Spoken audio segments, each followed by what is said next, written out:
The brain learns the most complicated combinations of things if we allow it to model. The growth and the learning process is insane. Every child that is born has this tremendous capacity, and they don't have a mentor, they don't have a teacher. Join me as I rebrand my channel and my identity before 2025, and you can do the exact same thing. Today, I will be talking about rebranding your identity and, shifting and making the kind of changes that you see necessary. As humans, we tend to get stuck in patterns and views that we have for ourselves, and not always are those views and patterns and perceptions of ourselves, the identity that we create for ourselves, that is not always aligned with what God sees us as or what the highest potential that we have. So when that is not the case, we get stuck, and then our life in general may stagnate. And that's when it's a really, really good time to make a shift. But that requires some digging, it requires some work on the inside. And that is why I am now putting this on the agenda for you to join me as I am in a process myself. And you can be also in a process to rebrand and change your identity before 2025. So this is a process of growth and development and becoming more of who you want to be, not just who you have ended up being and who you were last year and the year before, etc. But we are on a path of growth and we have new opportunities. So I'm going to go through 3 simple steps that you need in order to shift your identity and to transition into the new personality and the life that you desire to have. So what do you need to do to change identity? It's not about being, like having mental issues or being, what is it called when you are, you have multiple personalities and that kind of stuff. That's not what it is. And it's not about being, new age or channeling or something dangerous stuff out there. It's quite down to earth and very simple. It is simply based on how you view yourself and what you tell yourself and how you perceive your position in society. Like, for example, if I see myself as the poor little girl, I don't have anything important to say, well then I'm going to tell myself that subconsciously, unconsciously, maybe even consciously. I'm going to tell myself that, and I'm going to tell other people that. And in that process, I am actually creating my own prison where I am stuck in that identity with all the limitations that comes with it. But if I say, even if I don't really live it yet, if I say that I am strong, I am capable, I have so much to tell this world and to share that is valuable, and things like that, I will start to open doors that is gonna make it easier for me to be more than I am today. I'm not going to limit myself. Instead, I'm actually gonna push myself to become something that I'm not yet. So, okay, I'm going to go through the 3 steps. What do you need to do to actually change your identity and to rebrand yourself? Well, first of all, you need to have a model. You need to have a clear image or a vision of where you want to go. And that can be difficult. If you don't have a vision, my people perish for lack of vision, it says. So we really need to have a clear vision of what we want, otherwise we cannot get there. That's quite obvious. But to find the right vision that is right for me, that is right for you, that can be tricky. And we need to seek inspiration. We need to seek new stimuli, explore something new in some kind of way. Because if we go to the old channels, the old articles, the old people that we've been around for so long, then we will only be stimulated by the same things that we heard many, many times again. So we need to seek out, or we need to go deep within to find something new that is right for us, that we see that, yes, this is what I want to become. And think of it this way. When you are a child, when you are born into this world, you have no clue what's going on in this world. You don't know how to speak the language. You don't know how to walk, crawl, eat, nothing. But still, within a few years, the growth and the learning process is insane. It is really insane what goes on. And how does that happen? Every child that is born has this capacity, unless there is some kind of illness and dysfunction, of course, but it has this tremendous capacity. And they don't have a mentor, they don't have a teacher, they don't have anyone come and tell them and teach them directly. Sure, we have parents and they teach us a lot of things, but before you even know the language, how are you going to learn? And how are you going to learn that much? Well, the answer is that they are modeling. They see and perceive on all levels, not just, the mental, logic thinking part of the brain, but all parts of the brain and everything within them. They absorb like a sponge. They just suck it up and begin being and behaving the way that they see things. And it's perceiving it and absorbing it and becoming it by living it. And it's a different way of learning than going to school and learning, to write the alphabet, etc. That is very limited. But to learn to how to use your body to speak, what the words means, everything, that is a very deep level, subconscious, many levels of consciousness sort of learning. And as adult, a lot of people have forgotten most of that type of awareness. But the more that we can tap into that, the more we can actually learn and adapt and shift and grow our identity and our personality and every other trait in our system in a more efficient way.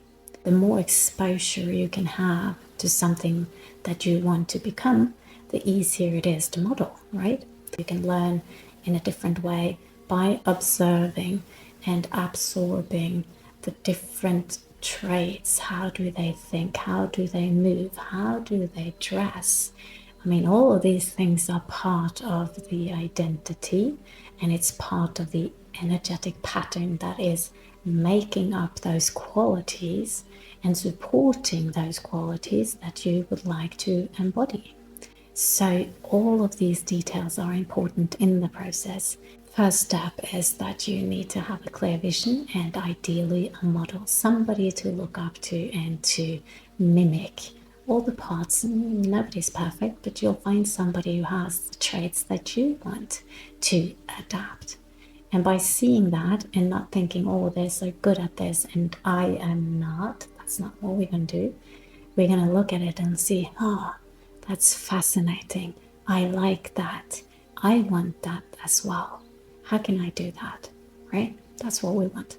So that's number one. You need to have a clear vision of the traits and the personality, the identity that you want to move towards. And then step number two is that you have to establish it, right? So first you have to define it.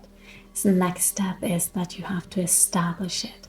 How do you establish a new identity that you don't have yet? Well, you have to take it in and activate all of your senses. Imagine it as if you are daydreaming, not thinking that this is what I wish I was, but I can't. Nothing like that, but instead you have to feel what it feels like to be that. So for example, if you pray to God, you're not supposed to say, oh God, please give me this and that. The better way of praying to God is to say, thank you, Lord, for giving me this. Thank you. I mean, you speak in a way where it's already happened, where it's already certain. And that is what amen in the end of a prayer means. It means it is established. It is confirmed. It is true. So whether you believe in God or not doesn't matter, but it's the same principle, because you have to establish it as the truth, not as a desire that is far away and distant from you. So how do you establish that? Well, you do that by activating as many as possible of your senses and the different parts of your brain, and just feeling what it is like, because when you do, you will tell your subconscious and your unconscious and all your levels of your consciousness that this is my new identity. This is what I want you to produce. But then you may say, but just because I'm saying that or imagining that, it's not going to happen. Well, it's not going to happen right away, but think about this. This is not magic. This is not new age. This is not scary stuff at all. Imagine that you watch a TV show or a magazine or book or something, and it's the most delicious dishes of food and cake and dessert. And I could be talking about snacks and candy and cake and chocolate, and that's just a word. You don't even have to see the image, but just me talking about it will make a lot of you want to eat that. You will react. Your chemistry and your biology inside of the body will react. You get water in your mouth, you feel stuff in your stomach, and you just really get an urge and want to have that. Why is that? It is okay to want it, but why are we producing saliva? Why is it happening things inside our body? You react as if it is real. So my point is, what we feed our system with, what we feed our subconscious, our brain, all of the levels, the system doesn't really know if it's true or not. And that is because the back of our brain is the primal part of our survival. It's a animalistic or very basic part of the brain. And in this part of the brain, danger is danger. You just want to survive. And there's a lot of different things like that. So I also said you need to activate as many senses as possible. What is that about? Well, we have the primal brain, which is about survival, and that's not the smartest part of our brain, right? But then we have the middle brain, which is newer and more advanced. And the middle brain is where you have all these sensory stimuli. You have the limbic system and other parts where you get music, there's smells, there's all kinds of sensory, it's touch, it's taste, all kinds of sensory stuff. Some of them go directly to the brain without being processed. Most of them go quite directly to the brain without being logically processed, simply because the logical brain doesn't know what all of these things mean. What do I mean by that? Well, okay, if you're reading a book or you're listening to the radio, then you get to process the information logically, rationally. And by that, you put up filters where you can say that this is rubbish. They are talking about so and so, and I know that that's not true, so I don't pay attention to that. I devalue the message that is given on that. We have our filters based on our experiences and the conclusions we have come to earlier in life. But when it comes to, let's say, the qualities of somebody's facial expression, you don't know fully if that person is angry or if it's just, stress, or it can be difficult to read what is really behind a facial expression or a gesture, body movement. These are more subconscious levels unless you have really studied it. So these, and also the qualities of smells, the qualities of sound, the qualities of colors, the qualities of different types of sensation, it's not so easily available for us to translate it into meaning. It's yellow, but what does yellow really do? What qualities does it have on my body, my psychology, my emotions, all that? We don't really know the logical connection or translated into logical meaning. And by that, it is bypassing our filters, because it's not about Trump and Biden, it's not about this and that, like the obvious things. So our conscious, rational filters is not able to filter it, right? I have had a lot of mobile phones in my life, and they all had different ringtones and like this kind of little music that is playing whenever I get a message or somebody is calling me. And what I've noticed many times is that when I get rid of the mobile phone and I get a new one, there's a new season in my life that starts. And that's kind of like rebranding myself, right? Because there's a new season. It's not because I got a new phone, but life goes on and new stages in life comes. But the old emotions and the old identity and the old experiences that I had while I had my old phone are still connected to the ringtones and the music. So I have experienced quite a lot of times where I have gotten myself a new phone, and perhaps there's gone years, but then suddenly I'm in a public space somewhere and somebody has a phone with my old ringtone, and I hear it and poof, suddenly I'm back into the life that I had when I had that phone. And I like, oh, let's say that was a difficult time in my life, right? You feel the emotions of what it was like then. And I'm so glad that I'm not there any longer, for example. And you may have had this with songs, you know? There's certain songs that's being played on the radio, and boom, suddenly you're taken back to this and that. Anyway, I am digressing. My point is that sounds and sensory stimuli is very closely connected to emotional states, worldview, and how we feel and how we look at ourselves, etc. So my point here is that if you can start to connect that new identity that you want to embody, you have to connect that to you right now and establish it, which means imagining and, try to feel and live as if you have it already by mimicking it, thinking of it, visualizing it, and really feel like, oh, if I was this businesswoman, I would, dress a little bit different. I would straighten up a little bit. Or if I was this really, really cozy, cuddly mom, then maybe I would dress a little bit different as well. And maybe I would talk differently, or maybe I would think differently. So it is like really being like a child and looking and observing and modeling and embodying it until you can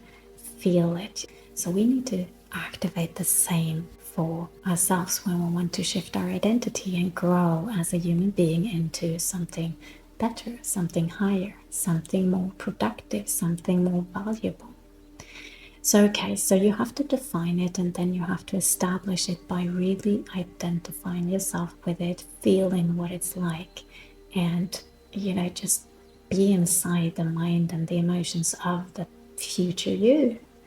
And then what is the third step? Well, that is to repeat.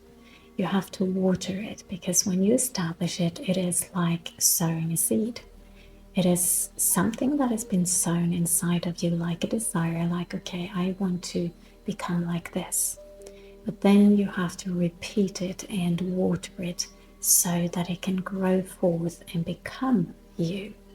Like you have a seed and you are the old you, but bit by bit, as you water it and identify yourself with it and repeat it and think back on it or feel it again and again and see it again and again, and just, you are morphing into it. It is growing forth on the inside of you until you actually become that.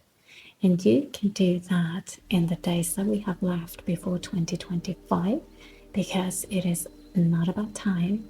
It is about having the whole system, and especially all the levels of our consciousness, agree on who you are and what role you have in this world, etc. So you are able to actually do this. Now, in order to repeat and actually go through that transition, I like to make it very simple for myself. You can have like morning routines, you can have even evening routines, you can have whatever routines you want to. But it's important, for me at least, it's important to have reminders, because you may do this, you may establish it, you may get a sense of what you want to be, and then you forget about it. And it may still happen, but it may go slower. And the way that I like to do it is to have reminders. Maybe I make a symbol, a drawing, maybe I have a picture, maybe I have a few words, a reminder, and I put them in places where I will see them every day. It could be on the fridge, it can be on the mirror. You've probably heard about this before, but it can also be like an alarm on your mobile phone or your computer that, twice a day or 3 times a day reminds you that, hey, you know what, you are this and that personality, you have these and these qualities. And just making it a routine so that bit by bit, a plant is not growing into a big thing in one day, but it needs a little bit of water every day so that it can bit by bit grow into that big plant that it will grow into. So the same goes for us. We need to water it, and if we do, it will grow forth. And every time you fall back into the old identity that you no longer want to feed, then it's a game of identifying that, being aware and notice that, now I am back to talking bad about myself or limiting myself or doing the thing that you don't want to identify yourself with any longer. And you pull yourself out of that as quickly as possible and you start focusing on what you want. Now, I love God, so I like to always have God on my side and to ask and align what I do with Him. Because, if I'm trying to build myself up and change myself into something that He doesn't really want me to be, then it's going to be a waste of time. And sometimes people are wanting things that is not really good for them at all. So for that reason, that is my preference, but you do it however you want.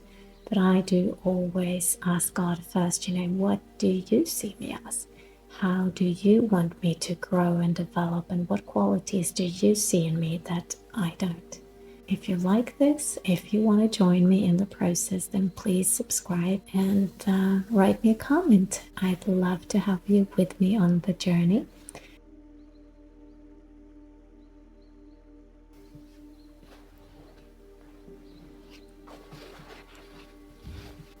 Take care. Hope to see you soon again.